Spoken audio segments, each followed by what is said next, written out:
እያወራ ያለሁት። እንዳትነኪኝ የሚያስብል ነገር እኔ ምንድን ነኝ? እኔ በስነ ስርዓት ምንም አላረኩም እኮ። እንዳትነኪኝ እንዳትጠጊ ማለት አይጠበቅብህም። የጠራሽን ለምንድን ነው? የጠራው እየነገርኩህ ነው። በመጀመሪያ ደረጃ ይኸውልህ አንተና እሷ ላይ ያለው ማለት ራሳችሁ ነበር መፍታት የነበረባችሁ። እኔም ሌላ አጫፋሪ ያስፈልጋችሁ። ኦልሬዲ ያ ነገር እኔ እንዲያርግ ማለልበት የራሴ ምክንያት አለኝ። ምክንያቱም ከማን ጋር እንደነበርከኝ ያህል ጊዜ ታውቀዋለህ። ትኩስ ራስ ቁጭ አድርገህ ቤት አንተ እንዴት አቅልህን ስተህ ራስን ስተህ በየሪዞርቱ እያበድክ እንደነበርክ ታውቀዋለህ። ስለዚች ልጅ አይምሮ የጨነቀው ምንም ነገር የለም። ስለዚህ ከዚህ በላይ እኔ ከአንተ ጋር መነጋገር አልፈልግም። እውነት ለመናገር ከህይወቷ ውጣላት። ቢኮዝ እዛ ጋር አንተ 2 3 4 ህይወት አንተ አድላል። አንዷ ካልተመቸች ወደ አንዷ ካልተመቸች በጣም መንጠላጠል ላይ ነው ያለው፣ ምቾት ላይ ነው ያለው። አንዷ ዛሬ ካልተመቸች አንዷን ትተውና አንዷ ላይ ነህ። በዚህ ያህል ልጅ እሷን ልትጎዳት አይፈልግም። መውለድ ቁምጥና አይደለም። በጣም የሚከበርና የሚለመን የሚፈለግ ከምንም ነገር የበለጠ ልጅን የሚመስል ክብርና እግዚአብሔርን እውነት እግዚአብሔርን የምታመሰግንበት እግዚአብሔር የሚወድብህ ማሳያ ማለት ልጅ ነው። ማወቅ ያለበት እሷ ስለወለደች ማንም ከፍ ዝቅ እንዲያደርጋት አልፈልግም። ሲቀጥል በአንተ ዙሪያ ያሉትን በሙሉ አጠገቧ እንዲደርሱ አልፈልግም። ከእህት እጀምራለሁ። ምናምን ቀስ እያልኩ እየለቀምኩ ነው እያመጣሁ እዚህ ላይ የምናገረው። አንድ ሰው አጠገቧ ላይ እንዲደርስ አልፈልግም። እንደዚህ ነው የሰው ልጅ የሚግባባው በንግግር ማለት ነው።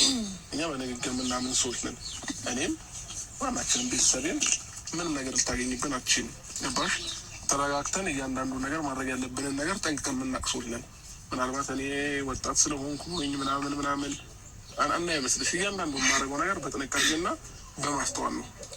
ስለዚህ እሷም ብትሆን እህቴም ብትሆን በዚህ ልክ ማንም ደፍሮ ተናግሯትም ማንም አውርቷትም አያውቅም። ገባሽ? የተከበረች ለእኔ ጉዳይ ብላ ነው ዛሬ ላይ እንደዚህ ለአንቺ ልታወሪ የተቻልሽው እንጂ አንተም ስለ እህት እንደምታወራው እኔም የተከበረች ከጨረሽ እኛ እናውራ የምናወራው እና እስከ ዛሬ ድረስ እሷ ቢገባት ማለት ነው እህቴ ለእሷ ነበረ እያንዳንዱ ነገር ስታል እኔ እህቷ የአብርሃም እህት አይደለችም ወይ እስከሚባል ድረስ ሰው እስከሚፈርድባት ድረስ ለእሷ ነበረ እስከ ዛሬ ድረስ ስትሆን የነበረው ማለት ነው። ኢቨን እሷ እንኳን አጥፍታ እኔን ነበረ አንተ ነህ ጥፋተኛ እያለችኝ ስትወቅሰኝ የነበረው ጊዜ ማለት ነው። ገባሽ?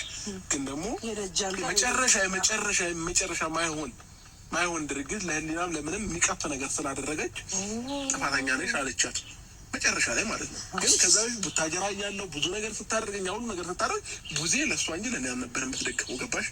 ይሄ ደግሞ የኛ አስተሳሰብ ነው። የቤታችን ነው። ገባሽ? ተከፋፍላችሁ ነው እንትን የምትሉት። ለህሊና የሚቀፍ በቃ ያንተ ደግሞ ለህሊና የሚያስደስት ነበረ እስከዛሬው። አይ ስላልገባኝ እንደው በደንብ እንዲያስረዳኝ ብዬ እኮ እና ደግሞ እንደዚህ ስሜታዊ ሆነች የምታወሪያት አይነት ሴት አይደለችም እህቴ ማለት ነው። እስከዛሬም ድረስ አሁንም ስታወሪያት ምናምን ቪዲዮም አይቻለሁኝ። ዝም ያልኩሽ እንደዚህ ተረጋግተን እስክናወራ ድረስ ነው። የኔና የሷ ጉዳይ ነው። አንቺም በዚህ ልክ ጥልቅ ብለሽ ዛሬ ላይ መተሽ መግባትም አትችይም። ምንም ደግሞ አያገባሽም። እሷ ግን ከመጀመሪያው ጀምሮ እያንዳንዱ ነገሮች አብራን ነበረች በብዙ ነገር ማለት ነው። ስለዚህ ከዚህ በፊት ስላልገባች አሁን መግባት መብት የላትም እያልከኝ ነው። እንደዛ እያልክ ነው። ሲቀጥል ደግሞ ማለት ነው አንተ አትጫናት። አሁን ራሱ እየጫንካት ነው። አትጫናት አብርሃም። አትጫን ነገር የለብኝም። በደንብ አድርጌ ነው የሚነግርህ። ችግር የለውም። በደንብ አድርጌ እንዴ አንተ የፍቅርክላት ነው የምታወራው? የእሱን ፍቃድ የምጠብቅበት ጊዜ እስከፈለግሽ አንቺ ነው ያልገባኝ። ተረጋግተን እናውራ ከሆነ እናውራ። ተረጋግቼ ነው እያወራሁ ያለሁት። ታውራ ታውራ እሷ ታውራ አውሪ።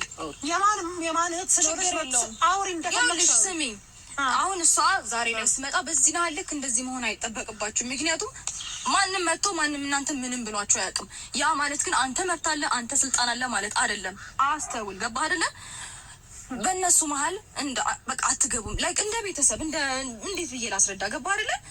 አንገባም በእነሱ መሀል። ባለትዳሮች ናቸው። አስጨርሰኛ ቦ ባለትዳር ናቸው። ምንም በቃ አንገባም። ስሚኝ አንገባም። ማንም እኮ እስከ ዛሬ ድረስ ዝም ያለው እሱ ትክክል ሆኖ አይደለም አይደለ? እኔም ወይም ደግሞ መቶ የሚናገር መቶ እንደዚህ ነው እንደዛ ነው የሚል ሰው አጥቼ አይደለም። እኔም እንዳትገቡ በቃ የሆነ ታይም ይስተካከላል ብዬ አምን ስለነበረ ነው። አንተ ግን እንኳን ልትስተካከል ከድጡ ወደ ማጡ ነህ። እየባሰብህ ነው የሚመጣው። ጭራሽ እሷ ደግሞ ስትመጣ በዚህ ልክ እንደዚህ ሊያውረገርግህ አይገባም። ገባህ አይደለ? ኖረ እኔ ዛሬ አንዲት ጥፋት ቢገኝብኝ በዚህና ልክ ከአንዳንድ መቀየር አይጠበቅባችሁም። ገባችሁ አይደለ እንዴ? አዎ ወድጄ፣ አዎ አፍቅሬ አልቅሳን የመጣችሁ። አዎ አልቅሼ ነው። ግን ደግሞ ማንኛውም የምታፈቅር ሴት የምታደርገው ነገር ነው። እኔ ብቻ አይደለሁም። ይሄ ሚዲያ ላይ ስለወጣ ነው ስንት ሴት አይደል እንዲህ በፍቅር ምክንያት ሊያለቅስ የሚችለው። ግን ደግሞ ራሴን ላጥፋ ብዬ አላውቅም። በሚገርም ሁኔታ ገባችሁ አይደል? ራሴን ላጥፋ ብዬ ራሴን እስከ መስቀልም አልደረስኩም። ለፍቅር አልቅሼ አውቃለሁ። ለፍቅር አልቅሼ አውቃለሁ። ለፍቅር አልቅሼ አውቃለሁ። ማንም ሊያለቅስ ይችላል። የትኛውም ሴት ልታለቅስ ልታስመስል አልቀሰሽ ነው የመጣሽው ብለሽ ግን ሞራል ልትነኪኝ አይገባም።